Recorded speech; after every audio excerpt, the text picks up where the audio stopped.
Hey everybody, welcome on our channel. In this video we are gonna see, what if Naruto was an immortal and got harem with gods? Huge shout out to HyperPixel for this story. If you are new on the channel, don't forget to subscribe our channel and like the video too. So without wasting any more time, let's start the story. In a dense forest in the middle of upstate New York is a clearing that has a small but cozy two-story house. It is the only house within a 10-mile radius, away from the urban city, making it a very peaceful and secluded place. As dawn approached, the rays of sunlight hit one of the windows of the house, where two people were currently sleeping in. Stupid son, grumbled a boy, who looked to be around the age of 10 as he tried to continue and stay asleep, but failed to do so as the rays of sunlight was upon him. The boy tried to turn to face the other side, but had trouble doing so. He was currently being held in place by a beautiful woman who looked to be in her mid-20s, with a figure that women would die for, and large freests that could be suffocated in. She has crimson hair that reached the small of her back, and it was something the boy appreciated greatly. Currently, said woman was hugging the boy from the back, with her freests pushing against his back and head, effectively trapping him and preventing him from moving in any direction. Irene, whined the boy as he struggled against her arms. He was now fully awake and now wanted to get out of her grasp so he could go to the bathroom. The now named Irene merely hugged the boy closer to herself and sighed happily, content with the position, and continued sleeping. Seeing that she had no intention of waking up anytime soon, the boy continued his attempts of trying to break free in hopes of his movement to wake her up. Irene moaned at the continuous movement as she felt it against her freests, and since it continued to happen, she opened her eyes to show her beautiful brown orbs, and she looked at the struggling figure that she was currently hugging.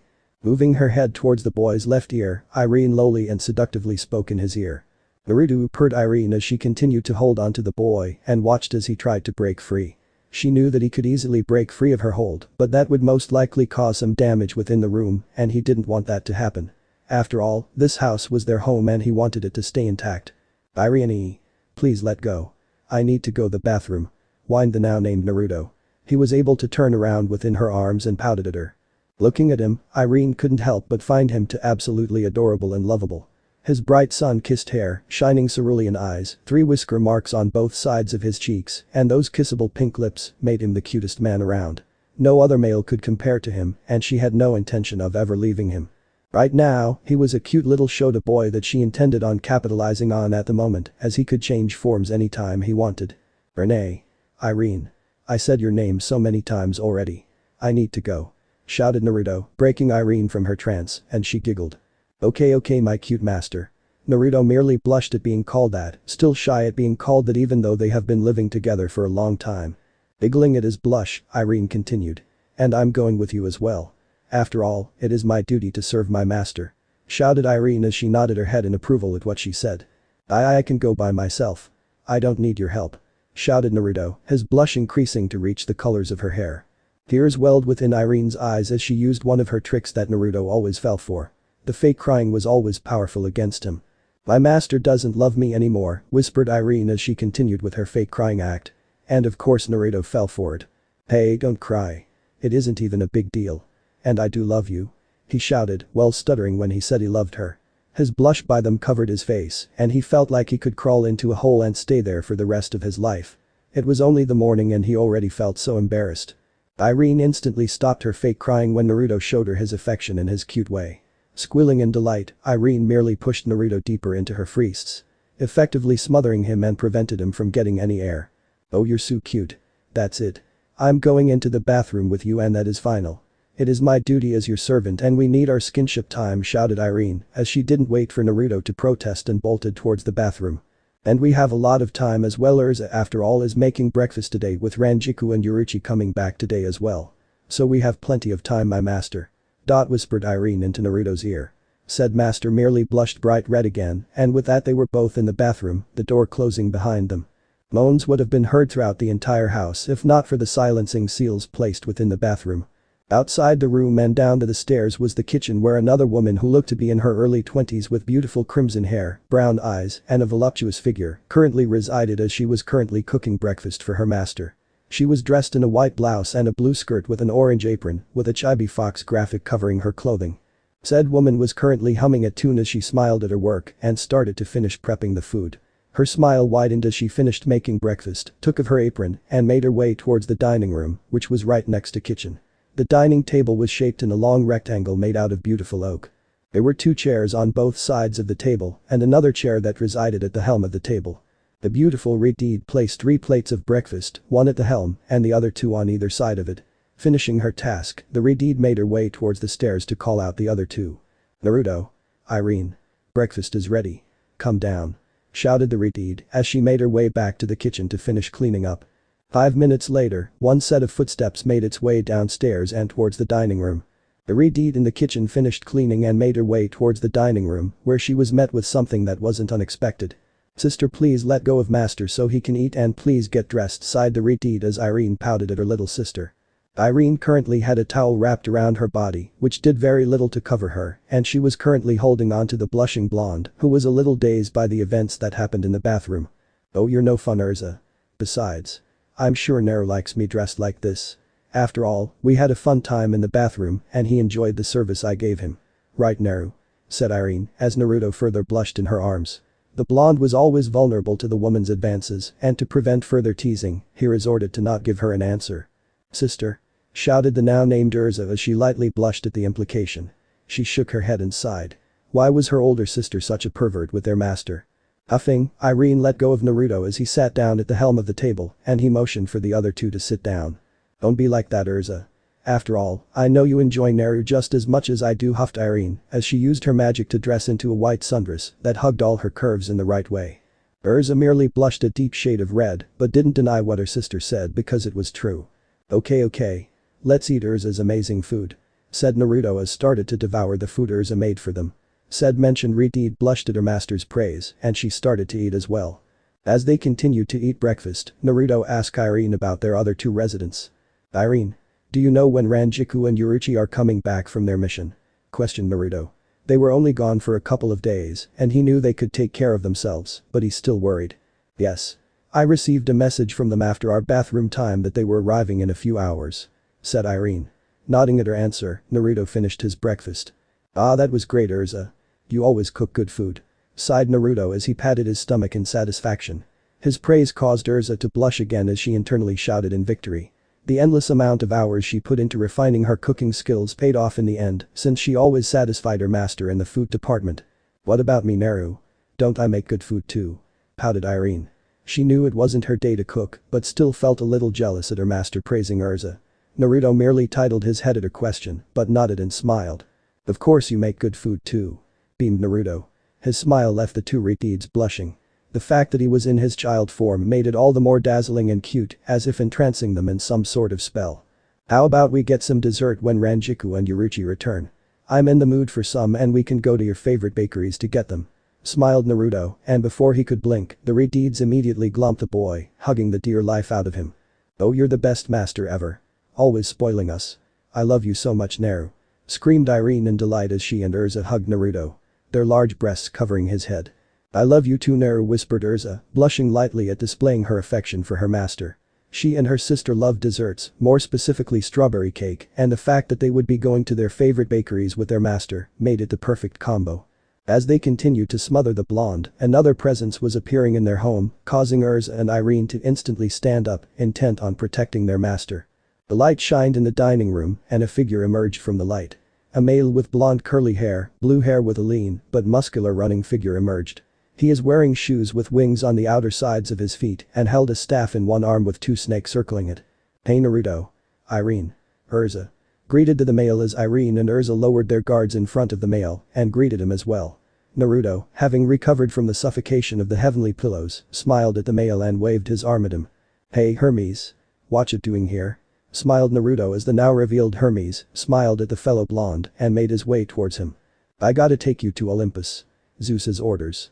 And he won't take no for an answer right now as it's a pretty important matter," said Hermes, causing Naruto to sigh at that.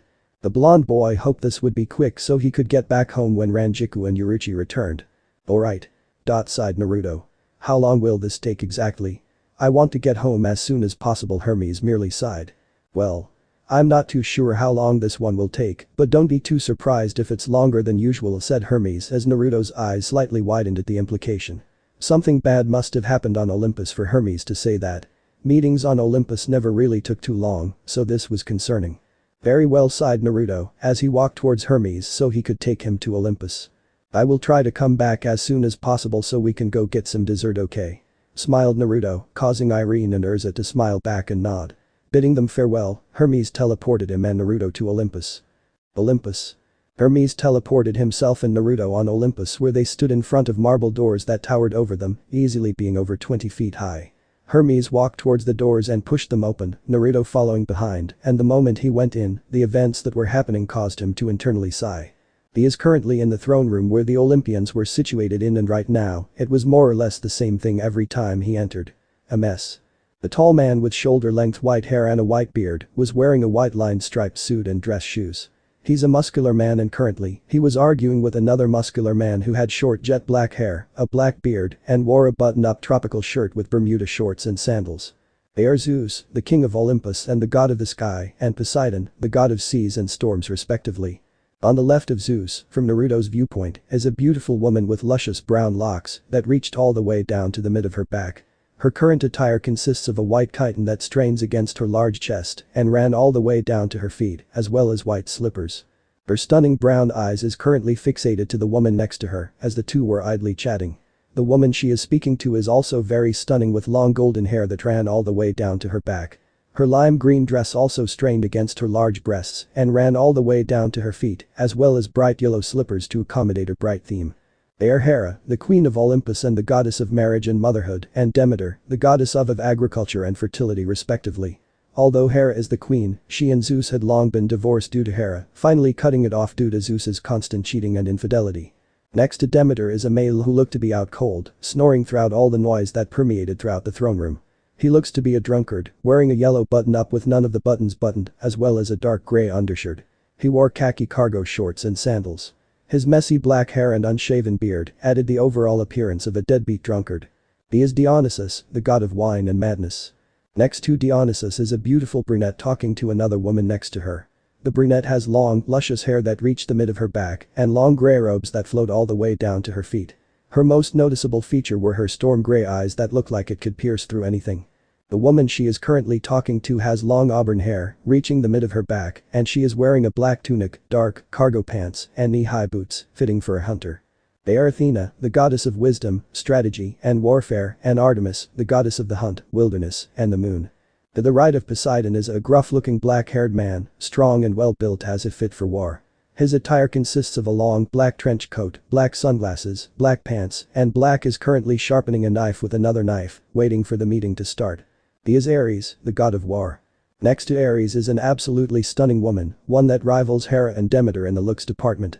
Her long crimson hair is currently wrapped in a neat bun, and her bright blue orbs is currently fixated in a book filled with notes. One of the notes fell on the floor, and it looked to be 2 words and a heart in between them. Her long white dress also strained against her bountiful chest. This is Aphrodite, the goddess of love, lust, and beauty. And the appearance she is appearing as in front of all the gods and goddesses in the room is one that perhaps appeals to a certain young blonde boy. Next to Aphrodite is a disfigured male with a misshapen head, shoulders of different heights, a metal brace on his right leg, greasy shoulder-length raven hair, a scraggy bear, and bushy brows. He currently is wearing a blacksmith's apron, long cargo pants, and boots, which gave him the look of a laborer. He is Hephaestus, the god of forges and blacksmiths, and he is too occupied with his trinkets to care about anything else happening in the room. Next to him is a handsome muscular man with golden blonde hair, bright blue eyes, and perhaps the brightest and whitest teeth ever seen. His white chiton wrapped around his body, exposing a peck and reached down to his mid-thighs. He is Apollo, the god of the sun, healing, and poetry. He is currently on what looks to be a mortal phone, scrolling through it with a bored look on his face. The last throne that is currently empty belongs to Hermes, who was still at the center of the throne room, and he gestured Naruto to come forward. As Naruto made his way towards the middle, he was greeted with the sight of bonfire with a small flame. A young woman, with the appearance of a 12-year-old, was tending to the flames. Her black hair tied in a ponytail, and her simple brown robes draped around her as her warm brown eyes and sweet smile continued looking at the flames, before turning to Naruto. She is Hestia, the goddess of the hearth, home, and family. Looking at Naruto, her smile widened, to which Naruto mirrored. "Hello," Naruto greeted Hestia as she watched Naruto's smile widen before he went forward and sat down next to her. All the gods and goddesses sitting in their thrones were in their god form, towering over Naruto's current form of 5 feet. However, he was grateful that Hestia was also around the same as him in her form, which made it easier to chat with her. Hermes was currently distracted, talking to his snakes on his staff, so he didn't call out to Zeus just yet. "Hey Hestia, how are you?" grinned Naruto as he felt the flames of the hearth and was comforted by its presence. "I'm doing good, Naruto. Thank you for asking. How about you?" she questioned, giggling slightly when Naruto sighed as he looked at all the gods and goddesses in the room for a few seconds before looking back at her to respond. "I was doing just fine before Hermes came to my home and interrupted my time with Irene and Urza. Ranjiku and Yuruchi are coming back soon and I wanted to greet them. But it seems I might not be able to do that," he grumbled as he pouted at Hestia, who in turn giggled once more at his predicament. "And I'm still hungry. I was gonna ask Urza to make me more food. Sorry that we had to interrupt your time, but it is pretty important this time, and I'm sorry that you couldn't feed the endless pit you call a stomach," smiled Hestia as she giggled once again at Naruto, adorably pouting at her true but mean comment. "Hey, my stomach is not an endless pit. My appetite is just larger than most others." He pouted. He couldn't help that he got hungry easily, and the fact that his female companions made good food was a combo that caused the household to constantly run out of food. Smiling at the blonde boy, Hestia pinched his cheek, to which he protested the act. "Stop. It hurts," whined Naruto as he struggled against Hestia's hand before forcing her to let go of his cheek. Rubbing his cheek, he glared, more like a cute angry pout, at Hestia, who had a hand to her mouth covering her mouth as she giggled. "Sorry. I'm sorry, but when you're in this form, you are very cute," teased Hestia. His child form was one of his best and she enjoyed it when he went in it. "Irene wanted me to be in this form. And it was her turn of sleeping with me, so I did it," grumbled Naruto, lightly blushing at the thought of Irene. He would always comply with the requests his female companions gave him. "I might have to stop always listening to their requests," Naruto thought, as his stomach rumbled since he was still hungry. Remembering that he was hungry, Hestia, being the kind goddess she was, asked him for his request. "What would you like to eat, Naruto?" "I can make you whatever you want," she softly asked as Naruto assumed a thinking pose. The endless possibilities with Hestia's amazing cooking made Naruto think about all the different types of food to choose from. However, one food choice was always in his mind and he wanted it. "Ramen," grinned Naruto, causing Hestia to sigh at his favorite food and conjured it up for him. Thanking the goddess, Naruto instantly dug into the dish she proclaimed to be the food of the gods. As he was slurping on his heavenly noodles, Hermes finished his conversation with his snakes and got Zeus's attention. "Silence!" shouted Zeus, causing all in the throne room to instantly be quiet. Looking at Hermes, Zeus motioned Hermes to speak. "Father, I have br." Just as Hermes was about to finish his sentence, he was interrupted by the sound of slurping. Naruto, being unable to resist against his most favorite food in the entire universe, couldn't hold it in anymore and slurped on his noodle, which in turn echoed throughout the entire room. Naruto sheepishly smiled at being the cause of the noise, while Zeus groaned at the occurrence. "Of course." Groaned Zeus, slapping his hand into his face. He didn't really want to get help from the ramen addict, but desperate times call for desperate measures. However, the rest of the gods and goddesses had different expressions upon seeing the young blonde. Poseidon smiled at Naruto, being on friendly terms. Hera smiled gently at Naruto as well, being also on friendly terms and maybe a little more. Demeter beamed at one of her favorite immortals. Dionysa simply slept, blissfully unaware of what was happening. Athena sent Naruto a small smile, keeping her cool composure in front of the council. If it were just them alone, then maybe it would be a different story. Artemis also showed Naruto a small yet gentle smile. She noticed the form he was in, but decided to keep her composure for the sake of keeping her reputation and avoiding unnecessary trouble with her little brother. Ares merely gave Naruto a nod. Respect between the two was established through fighting. Aphrodite gave Naruto a gentle yet bright smile, one devoid of intense lust. She also noticed his young form, but decided to fight the urges. Hephaestus nodded at Naruto's way before going back to tinkering with his trinkets. Apollo grinned widely his way as the two were great friends. And Hermes merely smiled his way before going to his god height to sit in his throne. Apollo, being the eccentric and perverted guy he was, decided to talk amidst Zeus's groaning. "Yo Naruto. How you doing? You're in kid form, I see. I bet your lady friends living with you love it, huh?" Wiggling his eyebrows, Apollo grinned even wider when Naruto blushed at what he said, and he even continued with his little interrogation. "I bet they love it since you're more shy in this form, huh? How's it smashing for ho?" Before Apollo could finish, an arrow flew straight under his crotch, courtesy of Artemis. "Shut up, Apollo. No one wants to hear your perverted talk to Naruto. Don't spread your pig disease to him." Artemis did not want Naruto to be like the rest of these man-pigs, and she knew he wouldn't, but it's better to be safe than sorry. Otherwise she would have to resort to other more cruel methods. Outing at his sister, Apollo quickly gained a mischievous look. knowing just what to say to rile his sister up. Especially when it came to Naruto. Come on lil sis. How can I not be curious when Naruto lives with 4 hot chicks? I bet you would love to live with him too, right? Artemis lightly blushed at what he said, but retaliated. Shut up. For the last time, I am not your little sister. Before Apollo could retort about Artemis not denying his claim, Zeus decided it was time to start the meeting. Enough. Now that Naruto is here, it is time we begin this important meeting. Zeus motioned for Naruto to stand up and stand in front of the council, which said Blonde complied while holding on to his raiment. So why was I called here? Questioned Naruto as he continued slurping on his noodles.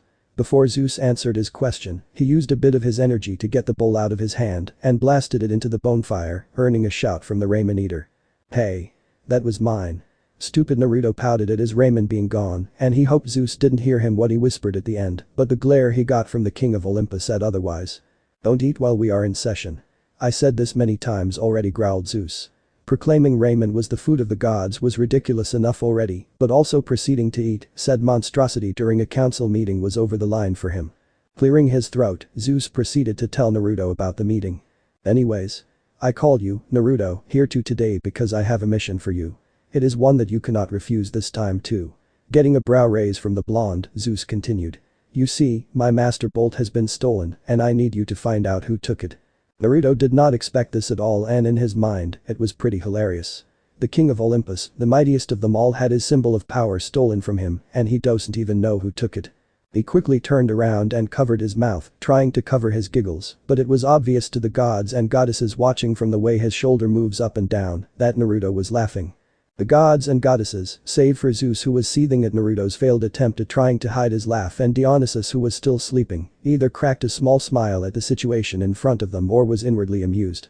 Some of them thought it was hilarious, especially a certain god of the seas, that Zeus had his bolt stolen, but knew to keep it to themselves. Naruto. Growled Zeus. He knew he had to deal with this when asking help from the troublesome blonde, but it still angered him. Quickly turning back, Naruto simply grinned and gave a quick sorry to avoid any unnecessary attacks or confrontations. As I was saying. I need you to investigate who stole it. It couldn't have been one of the Olympians as we can't take each other's symbols of power, so it has to have been one of the demigods from Camp Half-Blood. You should first check a boy called Percy Jackson. Zeus sent a small glare towards Poseidon, who challenged him back with his own. Son of Poseidon. Oh wow. Poseidon had another child. Poseidon threw Naruto a sheepish smile his way. Naruto quickly brought his hands together and looked up, as if praying. I pray Amphitrite doesn't hurt the boy too hard when they meet. Several snorts were heard throughout the council at the ridiculous notion. After all, Zeus, Poseidon, and Hades made an oath to not have any more demigod children. And Amphitrite happened to be Poseidon's wife, and she loathes his bastard children. Poseidon coughed lightly to bring back the important matter and motioned for Zeus to continue. He didn't want his son dying and he knew that Percy was innocent, but Zeus was a paranoid bastard. So I need you to go to Camp Half-Blood, disguised as a demigod of their age, and find out who stole my bolt, said Zeus. Excited about a stealth mission, Naruto quickly came up with some ridiculous ideas. Ooh. Who should my godly parent be? Hera. You? Artemis. Those would be huge shocks to all the children there. Exclaimed Naruto. If he were to infiltrate the camp as one of their own, then he had to bring shock and awe to the campers. Otherwise it wouldn't be fun or stealth for that matter, but he didn't care too much. No. That would ruin everything, said Zeus. Looking around the council, Zeus motioned for any of the gods who had children. Does anyone here who has demigod children wish to bless Naruto so he can pose as one of your own? When he finished, Aphrodite, Apollo, Hermes, Athena, and Demeter raised their hands.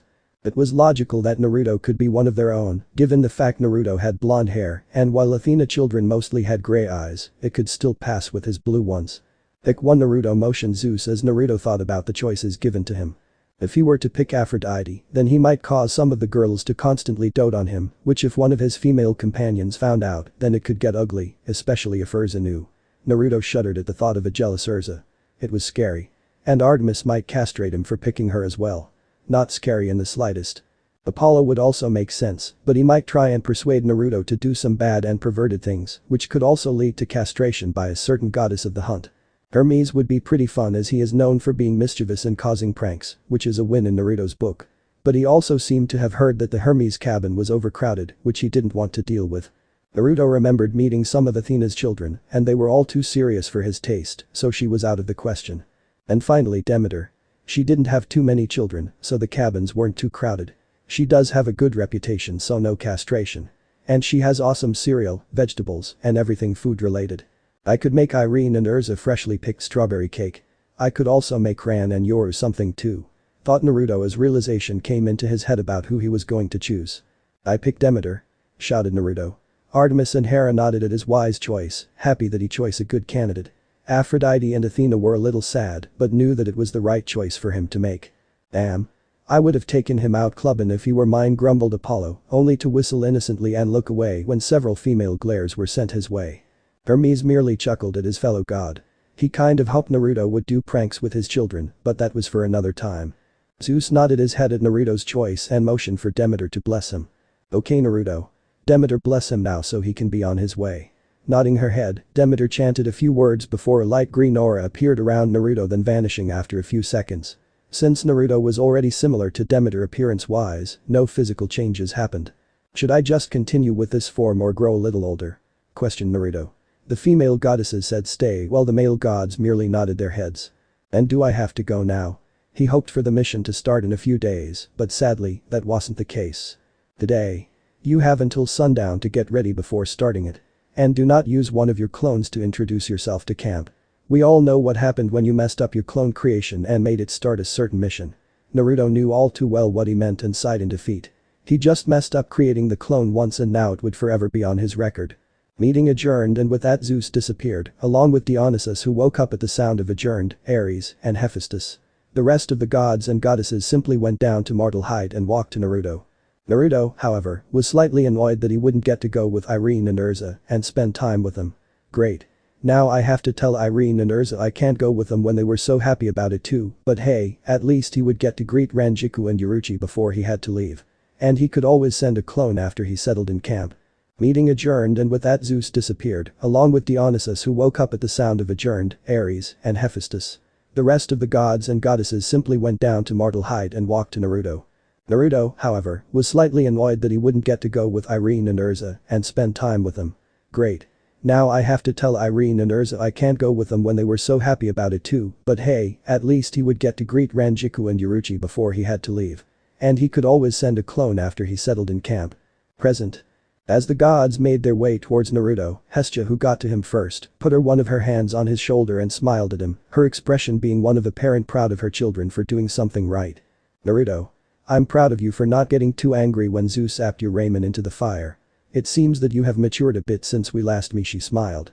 Naruto, who was still thinking about ways to confront Irene and Urza about the situation, snapped out of his stupor and looked at Hestia, a little confused. My ramen? He questioned. Thinking back to what just happened a few moments ago, Naruto remembered that Zeus did indeed zap his godly ramen into the fire. He was mostly on autopilot during the conversation, as his brain was still muddled by the amazing food Urza made and the steamy sex he and Irene had in the bathroom. The meeting felt like a blur to him, and he only was focused when Zeus told him he had to go to the camp. Just remembering Zeus doing that to his precious ramen was making his blood boil in rage.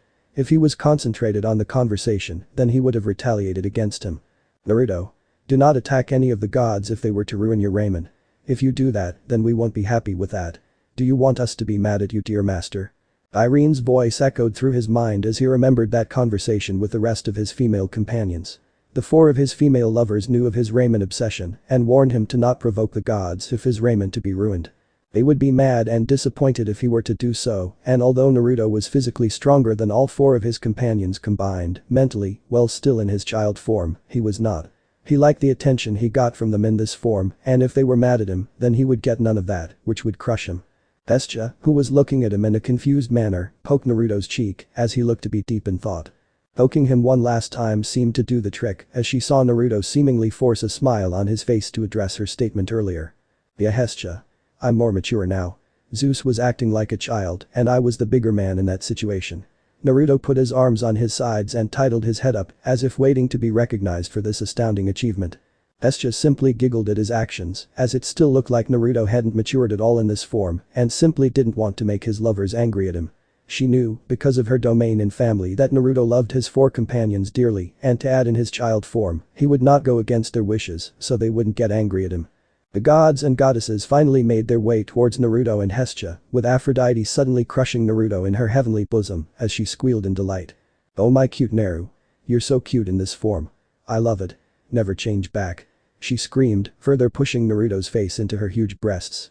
Nowadays, Aphrodite would only let her sweet Naruto touch her, with all her children as of late being brain children. None of the other gods and goddesses knew of this, especially Ares, who was her supposed lover, but that was all fake. She would simply cast an illusion upon him, turning up her love and charm on him, so he would think he was having sex with her, but in reality he wasn't and never will. Same goes with all the other mortals she had sex with to give the others the impression that she had her demigod children that way. Aphrodite still loved sex and did have tons of it back in the ancient Greek times, but ever since Naruto came into the equation, all of it stopped. She felt an attraction to him like no other, not even Adonis could compare to him, and she would relish it with a young blonde. Naruto blushed furiously as his head was smothered in her heavenly pillows. Her breasts were so soft around his head that he felt like he could sleep in them like his other female lovers at home. However, he was starting to have trouble breathing and made motions for Aphrodite to let go of him, but he was seemingly ignored. The rest of the gods were watching in amusement at the scene, although Hera, Demeter, and Athena were a bit jealous at the affection their fellow goddess was showing to the blonde boy. They wanted to do that as well. Artemis, who had enough of Aphrodite smothering Naruto, forcefully removed both of them and took Naruto into her arms. This time, however, she pressed the back of Naruto's head into her own large breasts, possessively claiming him as if he was hers alone. Stop it, you whore. Couldn't you see that Naruto didn't want to be in your ridiculous breasts? Artemis growled, as Aphrodite grew angry at her statement. Sure, she would have not cared about the whore comment decades centuries ago, but no, she was only focused on Naruto and did not want to be called that in front of him. I'm not a whore, you virgin Girl Scout. Why are you holding on to like Hess yours or something? Don't tell me the virgin man hater is in love with a male, smirked Aphrodite. Her smirk widened when Artemis blushed furiously at the proclamation. Naruto, who was still held in Artemis' arms, maintained his blush, unable to comprehend the heavenly situation he was currently in. Artemis's huge breasts were just as comfortable as Aphrodite's and his other lovers at home. Artie, you love Naruto, how could you not tell me? Gasped Apollo in mock surprise. He knew long ago that Artemis had a huge crush on Naruto. Every time Naruto and Artemis interacted with each other, Apollo noticed Artemis being considerably friendly with him compared to the rest of the male population. He also noticed how Artemis would blush whenever she would look at Naruto. Naruto's adult form would make Artemis blush like a schoolgirl, given how his personality changes with each form he changes into. Apollo noticed that whenever Naruto was in his child form, Artemis would always shower him with affection like no other. Maybe his cuteness was too much for her and she needed to hug him. At least the hunt likes him as well, mused Apollo, as Artemis shouted his way screaming against his nonsense. He noticed within her shouting that she never directly stated that she didn't love Naruto. How strange. Now. Let's settle down. I believe we should let Naruto go back home so he could get ready to go to camp later in the day, said Hestia, causing Artemis to form a small, adorable pout as she squeezed Naruto one more time in her arms before reluctantly letting him go. Naruto stumbled a little as he got out of Artemis's arms. The pleasure on his head was too much from both goddesses one after the other and left him a little lightheaded. His stumbling made its way towards Demeter, who quickly snatched him up in her arms towards her own large breasts. Naruto's face rested on top of her breasts as he looked up at her, with a dazed look that made him even more adorable. I'm sorry that you have to do this for us, Naruto. But we can't have Zeus's bolt missing or someone could use it against us. Softly said Demeter, holding Naruto up with one arm while stroking his soft, spiky locks with her other hand. Naruto could only nod, as her ministrations and soft breasts were making him a little drowsy. He could stay like this forever. Demeter held him a little while longer before letting him go from her arms. Hera crouched down towards Naruto's level, and he watched her large breasts jiggle when she crouched down to his level. Her breasts looked even bigger as her knees came into contact with her breasts, pushing them a bit. Thank you for doing this again, Naruto. You have done so much for us and I'm so grateful for all your hard work. Hera decided to outdo the other goddesses and kisses him on his forehead. She held the kiss for a few seconds before moving away. Hera giggled a little as she noticed Naruto looking at her with a dazed expression, as if in a dream, along with his atomic blush covering his face. He was no doubt the cutest person in the entire universe. The other goddesses pouted at not doing that with Naruto as they were too entranced by his cuteness and forgot to even give him a goodbye kiss. When you arrive in camp, you should go straight to Chiron so you could get more information. My daughter Annabeth can also help you as well, so please go look for her when you can, explained Athena as she gave Naruto a soft smile. Naruto, somewhat, was able to gather his thoughts again and beamed at Athena, nodding at her instructions. Okay, Athena. You're one of the smartest people I know, so no doubt your daughter will be smart too. Said goddess blushed at his proclamation and struggled to fight against her urge to glomp him and have him all to herself. coughing in her hand, all Athena could do was nod. Good luck Naruto. I hope you can clear my boy's name. His name is Percy Jackson, and he is the only son of mine in camp, so it shouldn't be too hard to find him. Also, if you can, please give him some pointers on using a sword. I don't want him to die anytime soon, said Poseidon, as he got a nod for Naruto. Good luck bro. I'm sure you'll find who took Dad's bolt. And when you reach camp, I'm sure you will be popular with the ladies there. Apollo giggled pervertedly at Naruto, who in turn sweat-dropped at his behavior. Naruto knew it was a bad idea to be friends with Apollo, who was a notorious playboy and loved to have sex with any hot woman he could find, but he also did have his good parts to him, sort of. What even are his good points? Thought Naruto as he started to question his and Apollo's friendship. He watched as the goddesses went and ripped Apollo a new one for his words, and he came to the conclusion that Apollo sort of reminded him of Jiraiya, his late godfather mentor from long ago. They were both playboys and perverts, so he felt some sort of connection with Apollo. Good luck Naruto. Hermes' words snapped Naruto out of his thoughts, and he looked at Hermes, who continued talking. When you get to camp, tell my children I said hi, especially my son Luke. Hermes' tone shifted towards a more somber one as he mentioned Luke, but he quickly moved on from it. Okay. Thanks everyone. I'll be sure to find Zeus's bolt, and when I'm done, we can all have ramen together. Shouted Naruto as he waved at all of them before teleporting out of there to his house. I'm going to have sex with him, dreamily sighed Aphrodite, before a fight between the goddesses, save for Hestia, broke out. Poseidon, Apollo, and Hermes chuckled at the sight, feeling a little sympathy for the blonde boy before all leaving. They did not want to get involved. Hestia, meanwhile, sighed at her family as she once again tried to appease the goddesses, who simply ignored her. Naruto's home. Naruto teleported outside of his house, noticing that his other two female companions, who were previously away from their mission, were back home, so he decided to enter through the house the human way to surprise them. Hey, I'm back. Shouted Naruto. As he walked through the entrance to his home, 4 women appeared from the dining room and walked towards him. One in particular practically flew towards Naruto. Naru. You turned back into a cutie. My cute master. Shouted a strawberry blonde woman as she glomped Naruto and pushed his head in her huge breasts. Said strawberry blonde was currently wearing a long black haori that was loosely tied, showing the inner sides of her large breasts, along with a pink scarf hanging around her shoulder. They were both currently on the floor as Ranjiku basically talked Naruto to the ground. Ranjiku. Release master. You're hurting him. Berated Urza as she noticed Naruto turning a little blue from the suffocation. Off to the side, Irene and a dark-skinned woman giggled at the common occurrence that always happened whenever their master transformed into a child. Phew. Thanks Urza. And hello Ranjiku, I missed you. Grinned Naruto as he got his head out of Ranjiku's bust and proceeded to wrap his tiny arms Ranjiku, who kneeled on the ground and hugged her head to his tiny chest. Ranjiku proceeded to squeal at the cute display of affection by her master and reveled in his soothing yet intoxicating presence. After a few seconds, Naruto let go of Ranjiku's head, which she whined at the loss of warmth, and he proceeded to walk up towards the dark-skinned woman. Hey Yuruchi. I missed you too.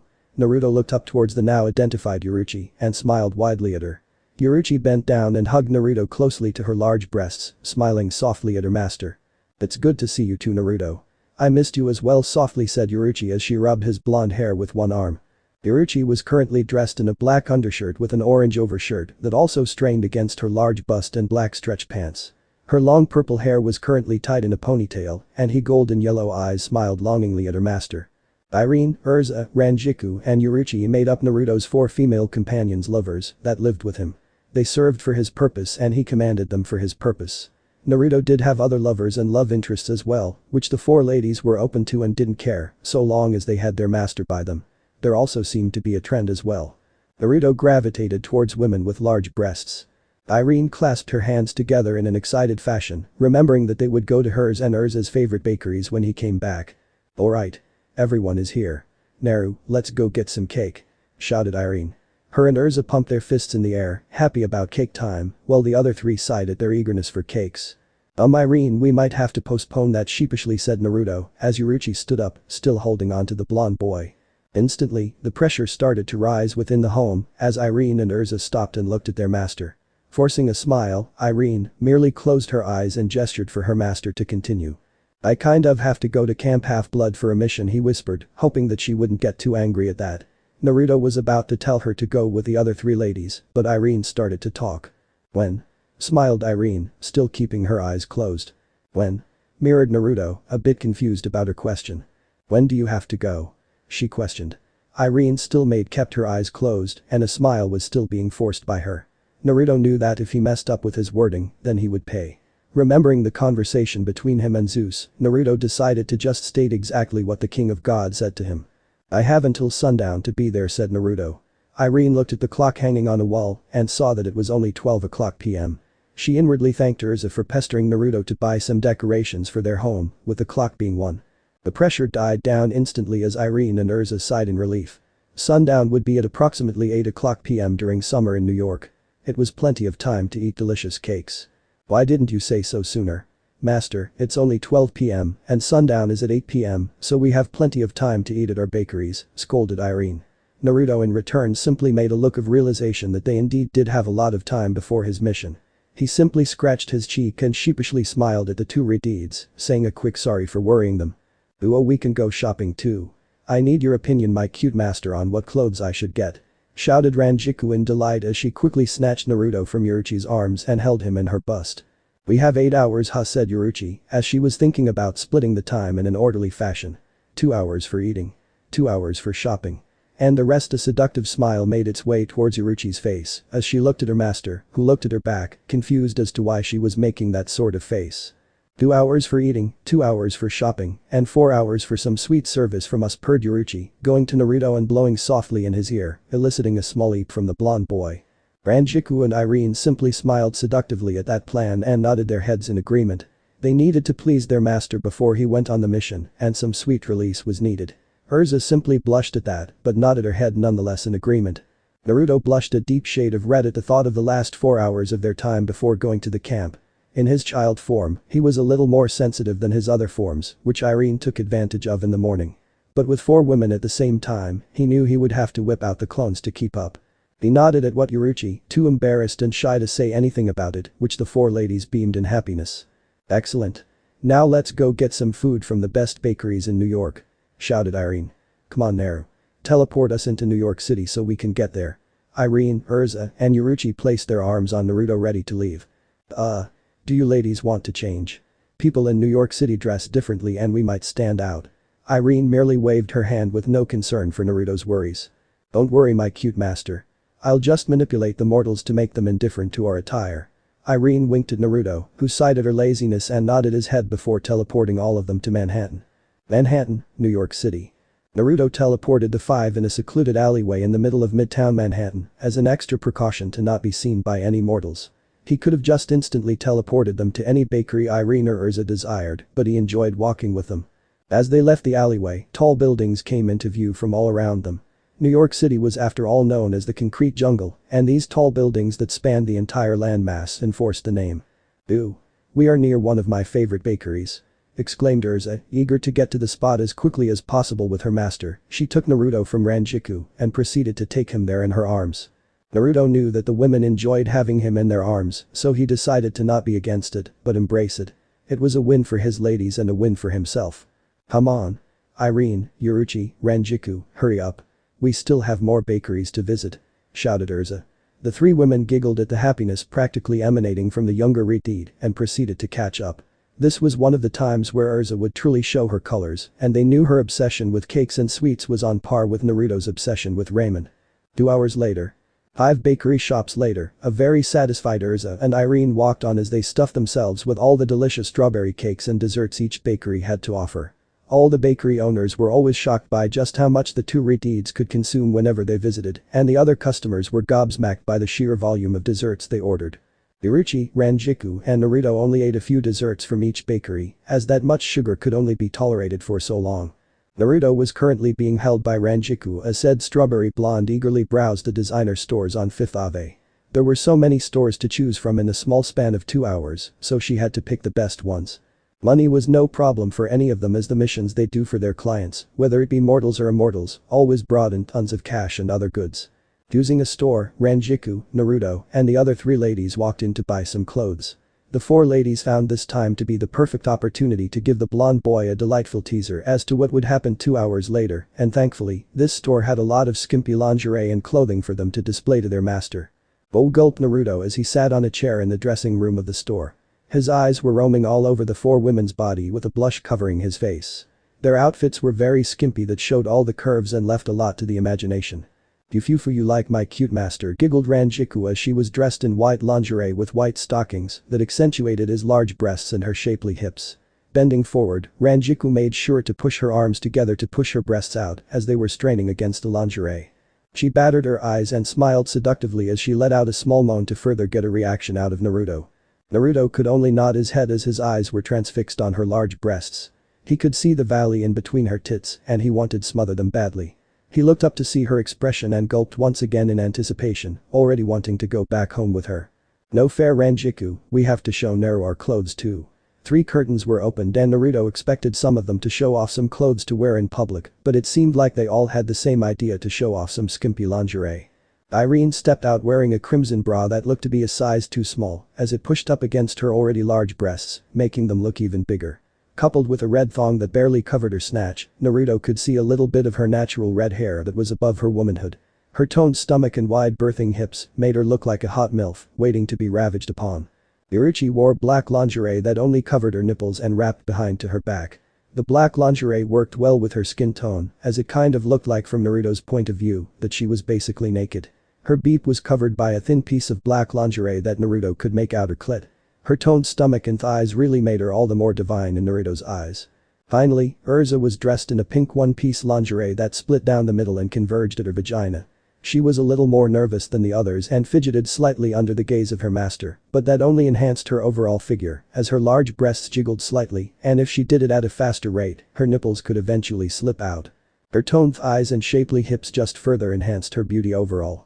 As Naruto continued to be entranced by the 4 divine women upon him, their gazes looked down Naruto's body and they noticed a particularly large tent from his pants.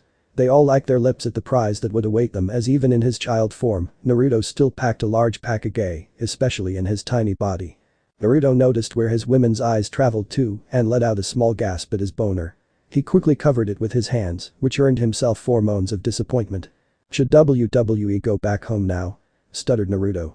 His blush was still maintained and he looked down at the floor, unable to look at them, as his boner was starting to become a little painful. The 4 women nodded their heads in agreement at his question, and even though they spent around 30 minutes in the store, the extra hour and 30 minutes would go a long way to satisfy their desires. Irene conjured up a teleportation circle under them and left money on the floor for their items. Easy manipulation would make that seem to be a normal purchase in the eyes of the mortals within the store, and no complications would arise from such an action. Finishing the circle, the 5 beings left the store back to their home, more specifically, Naruto's bedroom. Naruto's bedroom. Lemon happened. This continued for hours on end, and sundown was quickly approaching. Naruto hoped that Chiron wouldn't be too mad at him if he arrived a bit later to camp. He hoped. End chapter. So this part ends here. If you want to see next part of this series, like the video now and share the story with your friends. Bye bye.